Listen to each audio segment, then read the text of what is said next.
안녕하세요. 재테크마술입니다. 자, 명절 전에 또 이렇게 오랜만에 정보성 글을 올려드리도록 하겠습니다. 그래서 오늘 설명드릴 내용은 이제 임대사업자에 대해서 많은 이슈가 있었어요. 지금까지 현 정부에서 임대사업자도 풀어줬다가 규제를 했다가 많이들 헷갈리셨을 텐데, 그거에 대해서 지금 내용이 바뀐 게 있고 안 바뀐 게 있고 굉장히 많이 복잡해졌어요. 그래서 그거에 대해서 총 정리를 해드릴게요. 그래서 제목이 임대사업자 총 정리이다. 요것만 보시면 이제 앞으로 건물주가 되실 분들, 아니면 이제 지금 현 건물주분들이 이제 사업자를 어떻게 하는 거고 뭐가 바뀌었고 어떻게 되겠구나를 아실 수가 있습니다. 그러면 카테고리는 두 가지예요. 일반 임대사업자가 있고 주택 임대사업자가 있고, 그래서 일반 임대사업자부터 설명을 드리겠습니다.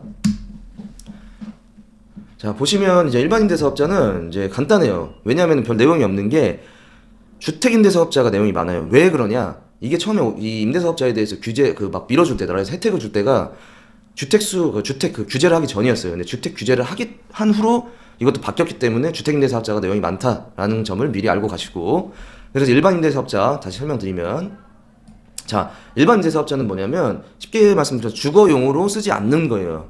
이외에 상가라든지 주택 이외의 부동산을 임대사업하는 걸 임대사업자라고 한다. 그래서 요거 같은 경우는 일반 임대사업자는 부가세 신고 의무가 있어요. 그러니까 부가세를 당연히, 예를 들어서 월세를 내가 이 사무실을 300만 원이다. 그럼 부가세를 또 30만 원 10%를 내야 되는 거다. 이렇게 되는 건데, 요거는 이제 세입자한테 받아서 대신 대납하는 거예요. 이런 형태로 돼 있고, 당연히 주택이 아니기 때문에 임차인이 전입신고가 불가하겠죠. 이 전입이라는 것 자체가 주택으로 쓴다는 거니까. 자, 그 다음에 당연히 그러니까 주택이 아니기 때문에 주택수에 포함이 안 돼요, 일반 임대사업자는. 그래서 지금 일반 임대사업자에서 제일 이슈가 많이 되는 게, 뭐 주택 임대사업자도 그렇고 이제 오피스텔 때문에 많이 이슈가 됐었어요. 그래서 오피스텔 기준으로 설명을 드리면, 오피스텔 분양 계약 후, 분양 계약이에요. 지금 내가 지금 현재 소유권 이전 등기 한 게 아니에요. 분양 계약 후 20일 내에 관할 세무서, 오피스텔 관할 세무서에 임대사업자 등록을 하는 거예요. 이때 부가세를 환급받기 위해서 이거 등록을 분양 계약 후 20일 내에 하는 건데, 무조건 간이과세자가 있고 일반과세자가 있는데, 부가세 10%를 납부하는 일반과세자로 등록해야 이 오피스텔 분양받은 그 건물분에 대해서 부가세가 환급이 가능하다. 그러니까 이 내용이 뭐냐면, 뭐 제가 설명을 좀 어렵게 드렸을 수도 있는데 다시 설명드리면, 어떤 물건이든 건물하고 뭐 분양을 받잖아요. 그러면은 이 집합 건물이기 때문에 이 토지 지분이 있고 건물분이 있어요. 가격 안에 내가 2억의 오피스텔을 만약에 매입 분양을 받았어요. 그러면 거기에 대략 보통 70%가 건물분이라고 보시면 돼요. 나머지는 토지분이고, 그때 이 70%에 대해서 그러면은 2억에 대해 70%는 얼마예요? 1억 4천만 원이잖아요. 그거에 부가세를 환급을 받을 수 있다, 이런 내용이고요. 그 다음에 일반 임대사업자 같은 경우는 10년 동안 의무 임대를 해야 돼요. 중간에 취소하지 말고 한 번 사업자를 내시면 10년 동안 의무를 해야 된다. 그리고 참고로 말씀드리면, 지금 현행법으로 내가 어떤 임대사업을 하려고 하면 무조건 사업자 등록을 해야 돼요. 안 그러면 과태료가 많이 나가니, 나는 그냥 건물 사가지고 그냥 세 받을래 내놓고 사업자 등록 안 하고 이러면 이제 안 된다. 그거 중요하니까 꼭 알고 계시고. 그래서 만약에 10년 이내에 임대사업 기간 내에 일반 임대사업자로 등록했는데 전입신고가 된다든지 주거용으로 사용을 했다, 이러면 이제 어떻게 되냐? 환급 부가세 있죠. 우리 부가세 받았잖아요. 부가세 환급받기 위해서들 많이 하는데, 초기 투자금을 이제 줄이기 위해서 추징을 당해요. 다시 토해내야 되고, 그것뿐만 아니라 이제 그 가산세라는 건 그 소급해서 들어가는 거예요. 주거용으로 사용한 시점부터 이제 적발이 됐을 때 가산세가 부과되니까 이것도 만만치 않아요. 그러니까 꼭 주거용으로 사용하면 안 된다, 일반 임대사업자는. 그게 요지고, 여기서 이 사례를 제가 설명드릴게요. 사례를 설명드리면, 왜 주거용으로, 그럼 이게 어떻게 걸리냐, 어떻게 하면 걸리냐, 주거용 사용한 게. 이제 보통 우리가 일반 오피스텔인데 일단은 분양을 받기 위해, 좀 저렴하게 받기 위해 일반 임대사업자를 신청을 했어요. 등록을 하고 세를 맞춰야 되잖아요. 근데 사람들은 다 전입신고를 원해요. 그래야, 왜 확정일자를 받아야 우선 변제권을 받고, 그래야만 나중에 내 보증금을 월세든 전세든 보장받을 수가 있는데, 그럼 전입신고를 하면 안 되니까 세놓기가 쉽지가 않겠죠, 일반 임대사업자는. 그러면은, 근데 그 와중에도 이제 잘 모르시는 분들이나 아니면 고의적으로든 뭐든, 보통 부동산 계약서 쓸 때 특이하게 쓰긴 써요. 본 건물에는 뭐 전입신고를 하지 않기로 한다, 쓰긴 쓰는데 사람 일이란 100%는 없잖아요. 그래서 실수든 고의든 뭐든 몰라서든, 만약에 누가 세입자가 임차인이 주거용 전입신고를 했어요. 그럼 바로 걸리는 거예요, 이거는. 그렇기 때문에 그걸 유의를 하셔야 되고, 웬만하면 일반 임대사업자는 주택 말고 사무실이나 상가로 임대를 놔라, 이렇게 생각하시면 될 것 같습니다. 자, 그 다음 이제 일반 임대사업자는 이제 간단하게 끝났어요. 한 장으로 별 내용이 없어요. 근데 중요한 게 뭐냐, 이제 주택 임대사업자가 중요해요. 우리가 진짜 장난이 아니라 이게 너무 많이 이슈가 많이 됐어요. 뭐 이렇게 세금 혜택을 주겠다, 주기로 약속해놓고도 아니고. 그래서 이 내용을 이제 볼 건데, 처음부터 설명드릴 건 뭐냐면 이 주택임대사업자의 개념을 설명드리기 전에 올해부터 바뀌는 게 제일 중요하잖아요. 올해 2022년도 해가 밝았으니까 올해 어떤 게 먼저 바뀌는지 먼저 살펴볼게요. 그전 거랑 지금 거랑 비교를 해드릴게요. 보시면 자 소형주택, 자 소형주택에 대해서 소형주택의 그 기준이 뭐냐면 이제 주거 전용 면적 있죠. 계약 면적 말고 분양받았을 때 전용 면적이 40제곱미터 이하. 그럼 이거 10평 조금 넘는 거예요. 그리고 기준 시가가 2억 이하짜리인가 저렴한 물건이라면 소형이다. 요거에 대해서 원래는 그전에는 간주 임대료의 과세 대상에 포함을 하지 않았어요. 이거 조그만 하니까 그냥 넘어가겠다. 근데 이제 포함을 하겠다는 건 뭐냐? 여기서도 이제 세금을 걷겠다 요거예요. 근데 이제 간주 임대료가 뭔지 모르잖아요. 그래서 설명을 드릴게요. 간주 임대료란 이제 전세 보증금이나 임대 보증금을 이제 이자 소득으로 간주하는 거예요. 그러니까 우리가 보증금을 받고 있으면 받았잖아요. 월세든 전세든. 그럼 그거를 넣어놨어요.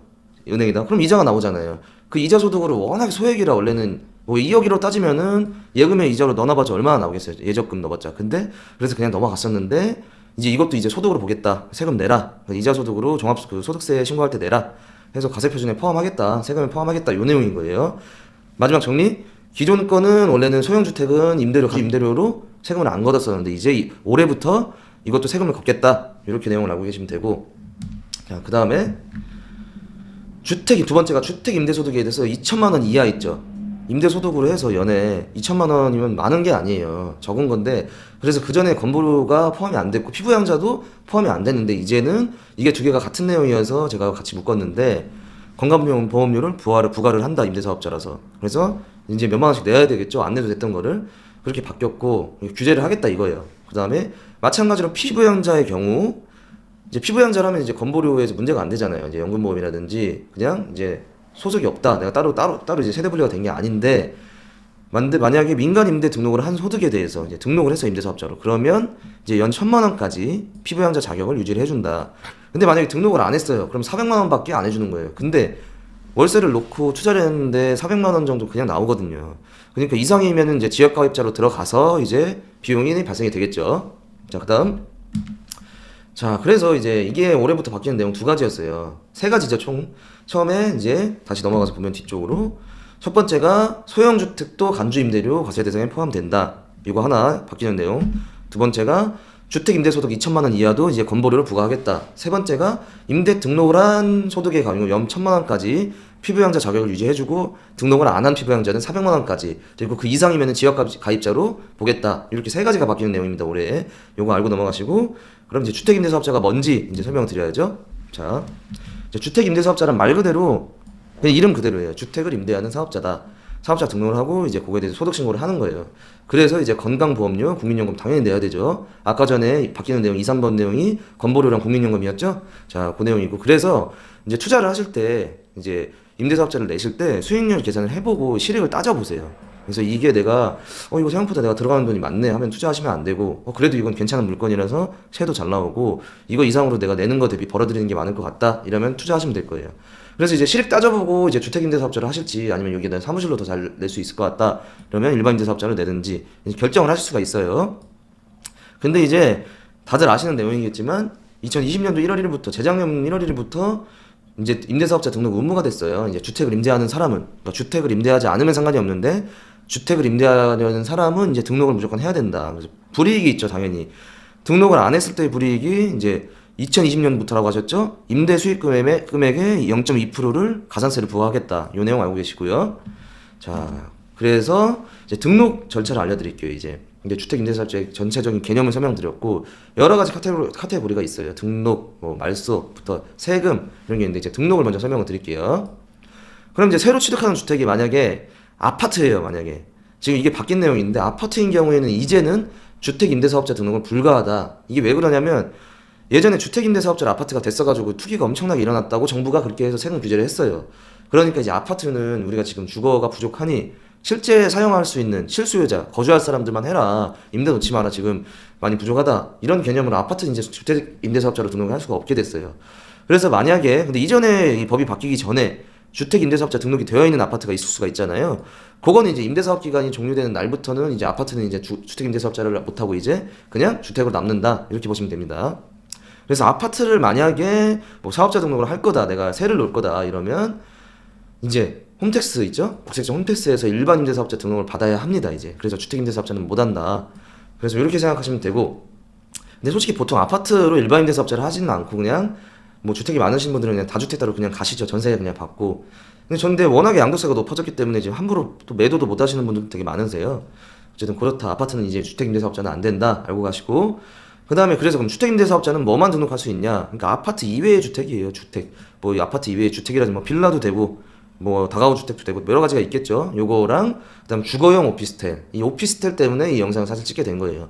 보통 주택임대사업자 일반 임대사업자 알아보시는 분들이 헷갈리는 게 오피스텔을 내가 이걸 투자를 해야 돼 말아야 돼 하면서 이슈가 나왔던 거거든요. 그래서 이렇게 등록이 대상되고 요건 등록을 하려면 어떻게 해야 되냐? 렌트홈이라는 사이트가 있어요. 제가 보여드릴 건데 렌트홈에서 등록이 가능하고요. 간단해요. 플러스 요거는 주택임대 사업을 내가 구청에다가 한다고 신고를 하는 거고 그거 말고 어쨌든 이제 사업자는 사업자 등록증이 나와야 되잖아요. 그거는 이제 홈택스에서 사업자 등록을 신청하시면 돼요.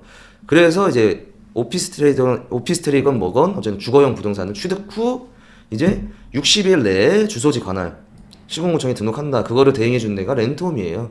굳이 안 가셔도 됩니다. 그리고 또한 아니면 정부24에서 등록 신청이 가능합니다. 그래서 신청일 10일 내에 등록증 발급이 되고 이제 세무서에 부가가치세 면세사업자 등 자동도 등록이 됩니다. 이렇게 하시면 되고 그래서 이 렌트홈이 어떻게 생겼냐? 인터넷에 렌트홈이라 치시면 들어가시면 이런 화면이 나와요. 보시면 여기에 임대사업자 등록 신청, 뭐 사업자 안내부터 혜택, 뭐 이용 안내 여러 가지가 다 자세히 나와 있으니 제 설명으로 만약에 부족하시면 여기서 딱 찾아보셔도 됩니다. 자, 이런 화면이고요. 자, 그래서 그다음 그럼 이제 임대사업자를 내가 하면은 뭐 혜택이 있냐 도대체? 내가 지금 세금을 내는데 이제 소득세 낼 거 아니에요. 등록을 하니까. 근데 그거 말고 내가 받는 혜택이 뭐냐? 원래는 되게 많았었는데 제일 중요한 이슈가 뭐냐면 제가 이제 여기서 원래 기존에는 주택수에서 포함이 안 됐었어요. 여기에 주택임대사업자가. 그러니까 이게 나라에서 이게 포함이 안 됐었다. 원래는 그랬어요. 원래는. 그러니까 나라에서 이걸 장려를 했어요. 이제 주택 이 월세나 전세가 많이 부족하니까 이제 폭리라든지 좀 어느 정도 의무도 주면서 혜택도 주면서 가입을 굉장히 많이 장려를 시켰어요. 왜냐면 이거 기본에 옛날에는 이제 아무리 짧아도 4년 못해도 8년 이내에 팔 수도 없게 만들어 놓은 거예요. 그 대신에 이런 세금 혜택을 주겠다 했는데 사실상 이제 이 부동산의 제일 큰 세금 이슈는 뭐 여러 가지 세금이 있겠지만 사실 양도세잖아요. 양도세 세율이 제일 항상 이슈였는데 주택수에 포함이 되면 이게 안 됐었을 때는 주택임대사업자로만 등록을 하면 내가 아파트를 갖고 내가 사는 집을 갖고 있어도 여러 채를 갖고 있어도 주택임대사업자로 묶어버렸으니까 주택세 포함 안 되니까 내가 이 아파트를 양도 차익을 많이 남겨서 팔아도 그렇게 중과세가 없었는데 이제 중요한 거는 주택수에 포함이 되는 거예요 이제. 그래서 많이 욕을 먹었어요. 이거 해라고 해놓고 이제 와서. 그리고 기간도 10년으로 늘어 이제 10년 하나밖에 없어요. 4년 8년짜리 없어지고 이제 10년이다. 거기다 또 생겼잖아요. 또 그 계약갱신 요구권 임대차 3법 굉장히 많은 이슈가 됐었죠. 그러니까 지금 혜택을 준다 해놓고 이렇게 말이 바뀌었어요. 당연히 지금 현 정부에 불만이 많을 수밖에 없는 거예요. 그 와중에도 아예 혜택이 없진 않을 거 아니에요. 그래서 그 혜택이 뭐냐? 자, 설명을 다시 드릴게요. 자, 근데 이게 전제 조건이 뭐냐면 단서가 지자체 렌트홈에 등록했고 국세청에 사업자 등록을 제대로 한 사람 등록한 경우에 하나는 건데요. 자, 첫 번째 양도세. 뭐 주택수에는 포함되지만 이제는 어쨌든 양도세는 어쨌든 주택임대사업자로 등록을 하면은 주택을 장특공제는 우리 해주겠다. 그래서 등록사업자는 50에서 70%까지 공제를 해주고 만약에 말 안 듣고 아직도 미등록으로 한다. 그럼 너네는 공제 많이 안 해줄 거야. 이렇게 된 거예요. 자, 그 다음으로 취득세. 취득세, 재산세는 내용이 많이 바뀌진 않았어요. 그래서 원래 요 정도도 감면해줬었거든요. 그래서 50%에서 100% 취득세 감면을 해주고 이제 임대사업자 등록한 경우에 재산세도 마찬가지로 25%에서 100% 감면을 해준다. 그 다음에 종부세. 이제 종부세도 이제 감면이 되는데 이제 이 종부세는 이제 합쳐서 이제 토탈로 이제 매겨지는 세금이잖아요. 근데 이제 민간으로 내가 건축을 하거나 아니면은 매입으로 이제 임대주택을 샀어요.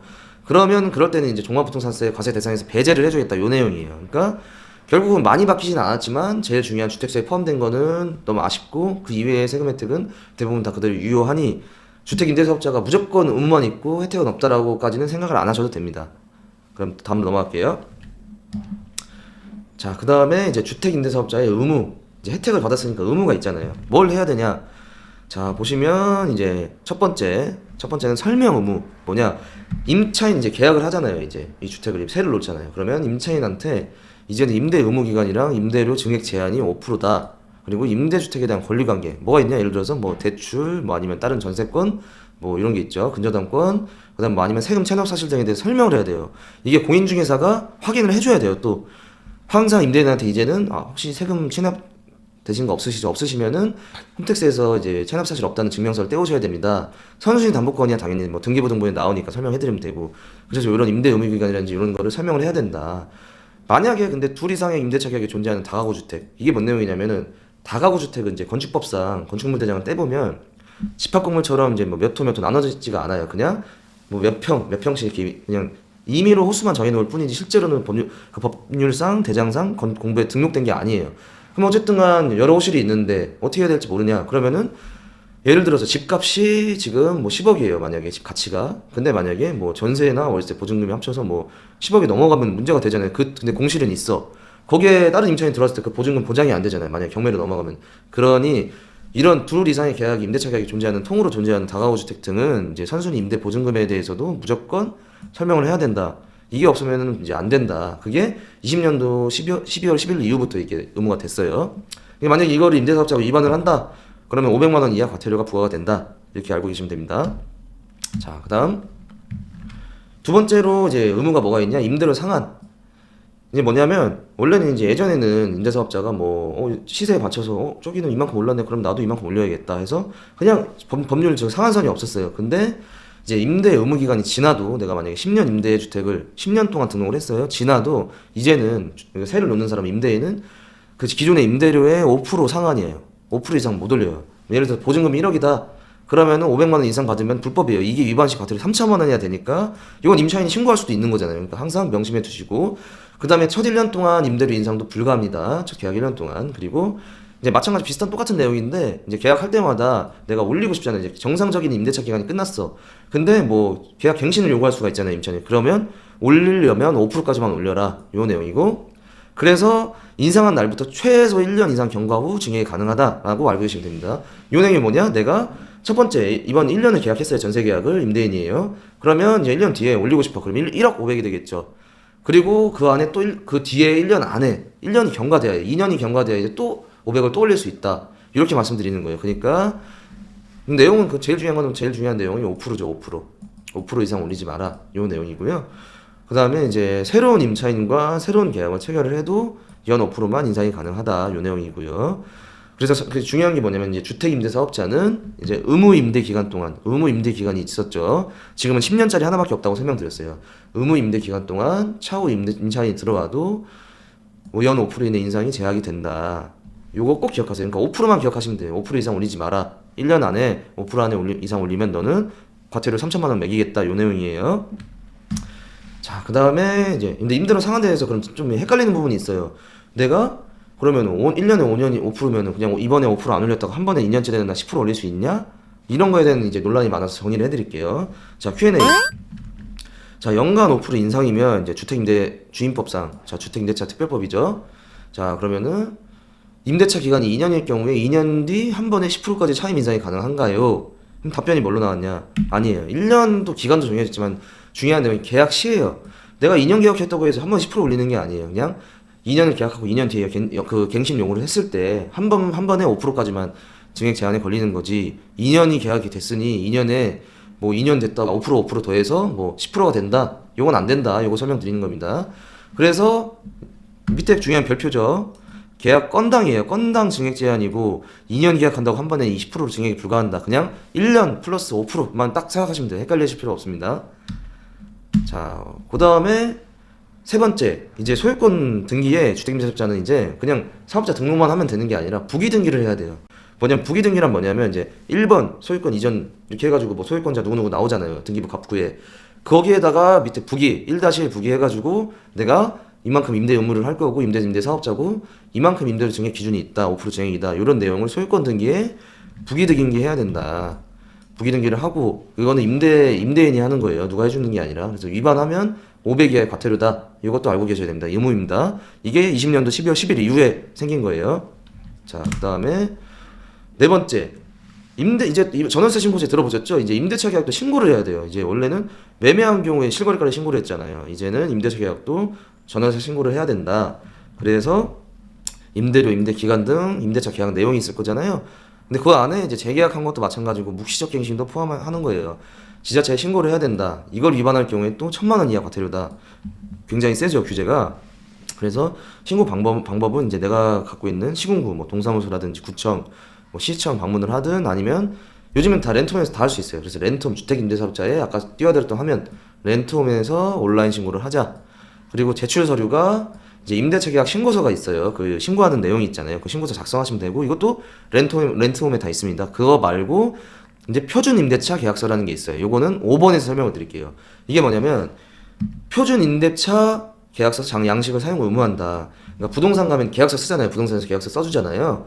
뭐 요 내용은 이거 뭐 부동산 임대차 가격이다, 뭐 월세 얼마 이런 거 그게 아니라 표준 임대차 계약서라고 이제 민간임대주택법 시행규칙 별제 제2호에 나와 있어요. 거기에 표준 임대차 계약서라고 요 양식만 써야 돼요. 주택임대사업자는 장수가 7장 정도가 돼요. 별지까지 하면 이제 장수가 많아지겠죠. 그 별지에 뭐가 들어가면 특약이 들어가거든요.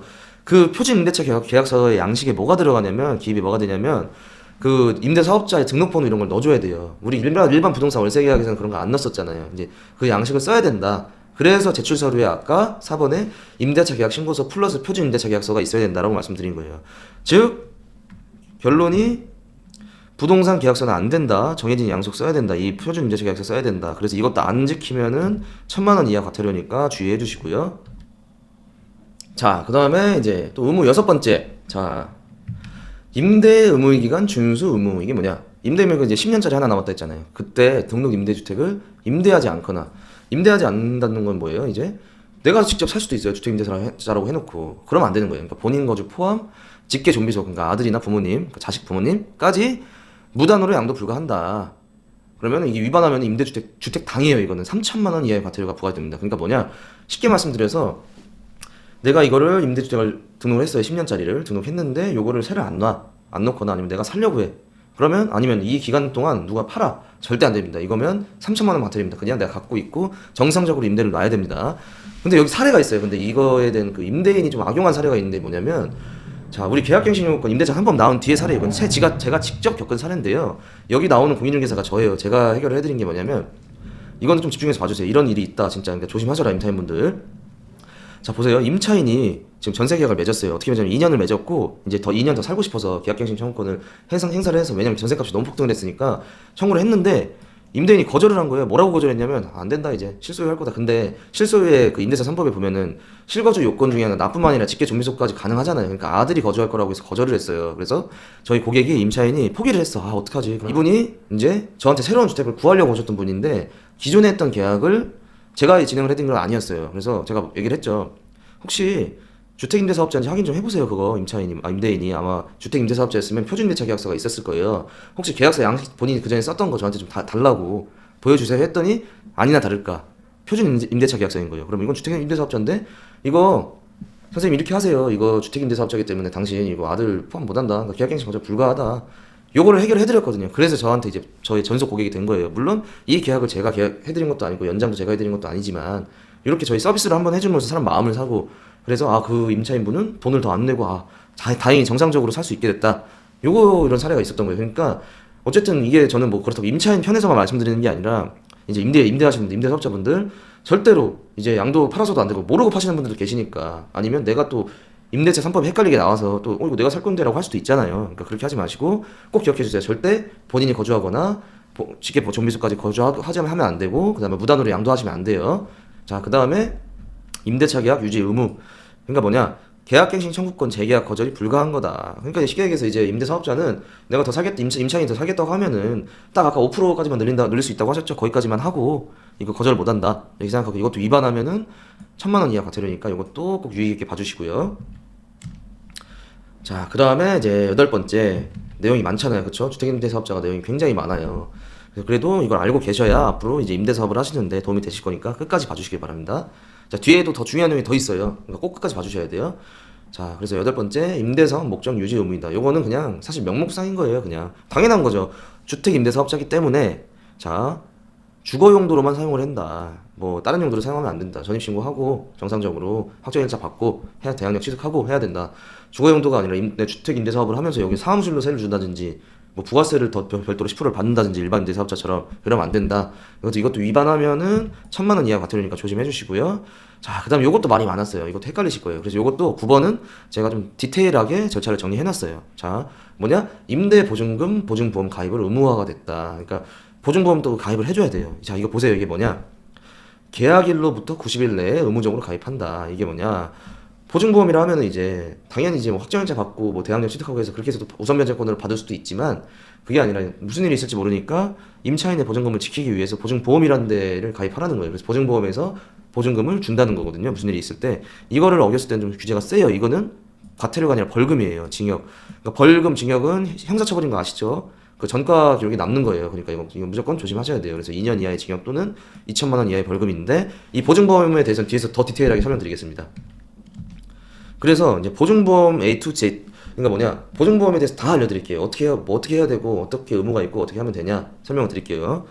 자, 보시면, 자, 가입 기준은 뭐냐면 계약 체결일이에요. 갱신 포함해서 임대인과 임차인이 계약한 날에. 근데 뭐냐면 2020년도 8월 18일이 날짜가 기준이 하나가 있어요. 이 이전에 등록한 사업자는 21년도 8월 18일 이후에 임대차 계약부터 가입하면 돼요. 그러니까 이전에 가입한 사람은 이제 의무적으로 가입할 건 없고, 그 법률이 소급해서 적용한 건 아니거든요.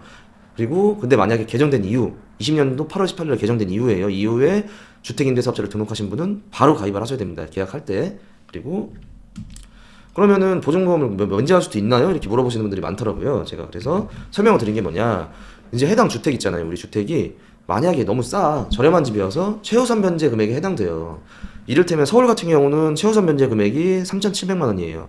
그러니까 보증금이 3,700만 원 이하면 그냥 뭐 경매에 넘어가든 선순위 담보권인에서 뭐 경매 넘어가서 집이 다 날라가도 제일 먼저 최우선으로 3,700만 원 이하까지는 준다, 보증금을. 근데 그러니까 어차피 최우선 변제권으로 이제 주임법에 의해서 최우선 변제금으로 어차피 보증금을 보장받으니, 이러면 이 상태 이러면은 뭐 굳이 보증법에서 거의 그러면 보증보험 굳이 안 들고도 어차피 변제 받잖아요. 그러니까 이럴 때 면제할 수 있는데, 이것도 그냥 그렇다고 해서 무조건 되는 게 아니라 이런 설명을 하고 임차인이 납득을 하고 동의를 한 경우에 보증보험을 안 들 수 있다.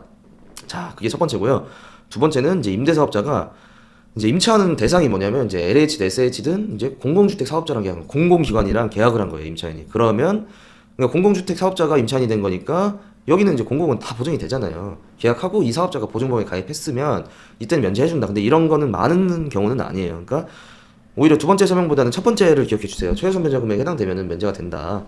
그거고, 그 다음에 아니면 또 임차인이 이제 주택 허그라고 하죠. 허그로 할게요. 그냥 SGI 등 임차인이 그냥 보증보험에 이미 가입이 된 사람인 거예요. 그러면 그 보험비를 가입을 하고, 근데 대신 그 보험비를 임대인이 내줬으면 이것도 면제가 된다. 그래서 이 셋 중에 하나만 포함되면 되는데, 만약에 이 셋 중에 하나가 포함이 됐어요. 포함되면 내가 따로 가입을 할 거 없고, 이제 그 임차인 다 가입한 경우잖아요. 이게 임차인 동의했거나, 그리고 임차인의 보증보험서를 제출만 하면 된다. 신고할 때. 아까 설명드렸죠? 이제 전월세도 신고를 해야 된다. 그 신고를 말씀드리는 거예요. 그 다음에 또 이제 혜택이 있는 게 뭐냐면 22년도 이제 올해가 뭐 이제 몇 달 안 남았네요. 한 4, 5개월 남았는데 6월까지 그래도 코로나 때문에 7, 80%까지는 보험료를 할인해 준다 하니까 이 혜택도 받으시면 될 것 같습니다. 근데 만약에 이 세 가지 모두 해당이 안 되는 경우도 있잖아요. 그러면 이게 일반적인 경우죠. 사실 위에 있는 면제는 특수한 경우이고 일반적인 경우에는 가입을 해야 되는데, 그때 이제 보험료는 75%는 이제 4분의 3은 임대인이 내고요. 25% 4분의 1이 임차인이 부담하는 게 원칙이에요. 요거는 규칙으로 정해져 있는 거예요. 그래서 민간 임대주택 시행령 제40조에 나와 있습니다. 자, 그래서 면제 조건이 이렇게 된다. 자, 그다음. 그러면 이제 알겠고, 면제해야 되는 것도 알겠고, 이제 내가 뭘 해야 되는지도 알았어요. 근데 어떻게 그러면 이제 서류를 등록하면 되겠냐, 뭘 준비해야 되냐라고 물어보시는 분들을 위해 준비를 했습니다. 보증보험 신청 서류.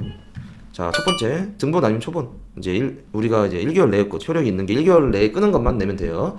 그다음 당연히 신분증 내시면 되고, 운전면허증, 여권, 뭐 우리가 통상적으로 신분증으로 가용하는 그런 알고 계시는 거 다 가능합니다. 그 다음에 이제 사업자 등록증 4번. 이건 뭐냐면 아까 제가 임대사업자 등록할 때 렌토메 하나 등록하고 그냥 관공서죠. 그 다음에 별개로 국세청에다가 그 사업자 등록을 해야 된다고 했잖아요. 그때 그 사업자 등록증 4번. 그 다음에 그거랑 별개로 이제 우리 렌토메 신고했던 거 주택임대사업자 사업증 등록증 4번. 그러니까 주택임대사업자 등록증 4번은 이제 주택임대사업자 그 뭐 소재지 뭐 이런 거 디테일하게 써 있어요. 요 4번을 내면 되고요. 자, 그 다음 임대차 계약서. 우리 계약서 쓰잖아요. 근데 계약서 아까 뭐라고 말씀드렸죠? 표준 임대차 계약서라고 하셨죠. 그걸로 알고 계시면 되고, 그 다음에 이 부동산의 지금 그 계약 시의 시점에 부동산 등기부 등본, 그 다음에 건축물 대장. 근데 건축물 대장은 무조건은 아니고요. 아까 단독 다중 다가구, 그러니까 한 그 호실에 한 건물에 그냥 그 따로 개별적으로 건축물 대장상에 호수가 안 나와 있잖아요. 그러니까 그때 그러면 설명해야 된다고 했잖아요. 선순위 보증금이라든지. 그때 그 주택이 하남, 그러니까 그 주택에 해당이 되면은 이제 건축물 대장도 첨부를 해야 되고, 그냥 오피스텔이나 뭐 이런 집합 건축물 같은 경우는 필요가 없다. 알고 계시면 됩니다. 자, 그 다음에 요 내용도 좀 이제 7번도 좀 특수 케이스지만 8번도 좀 예외 사항이에요. 이제 감정평가서 4번. 요건 뭐냐면 신축을 하고 이제 내가 바로 세를 넣으려고 하는데 아직 공시지가 가격이 없잖아요. 거래 사례가 없으니까. 실거래가 등 주변 시세를 조회할 수가 없죠. 내가 분양받자마자 바로 세를 넣으려고 하면은 그때 어쩔 수 없으면 그때 하는 게 감정평가거든요. 감정평가로 내 주택의 가치를 산정을 해요. 그걸로 산정했을 경우에는 이제 간평서 4번이 있어야 된다. 그 다음에 마지막으로 인감증명서. 자, 인감으로 날인하는 경우에 하는 거예요. 그냥 아니고 인감 날인이 아닌 경우 인감증명서는 필요 없습니다. 결국은 이 세 가지 7, 8, 9번 요거는 뭐 예외적인 상황에서 쓰는 거예요. 그러니까 기억해 주세요. 자, 깨끗한 화면으로 보시고요. 이거 캡처해 두셨다가 나중에 뭐 임대사업자 신청을 하실 때, 보증보험 신청하실 때 참고하시면 될 것 같습니다. 지금까지 그럼 임대사업자에 대해서 전체 총 정리를 한 거예요. 우리가 혜택부터 의무, 뭐 안 했을 때 뭐 벌칙부터 아니면 보증보험을 가입하는 절차 여러 가지를 알아봤는데 지금 요 영상 이외에 이거 이외에 특이사항은 없으니 요것만 숙지하셨다가 임대사업자를 하실 분들은 요 내용으로 천천히 보셔서 공부하셔서 꼭 불이익이 없고 혜택만 누리시는 또 임대사업자가 되셨으면 좋겠습니다. 저는 항상 여러분들 편이니 이거 이외에 또 궁금하신 점이나 임대사업자에 대해서 헷갈리시는 부분이 계시면 있으시면 언제든지 저한테 편하게 연락 주시면 제가 친절하게 상담해 드리겠습니다.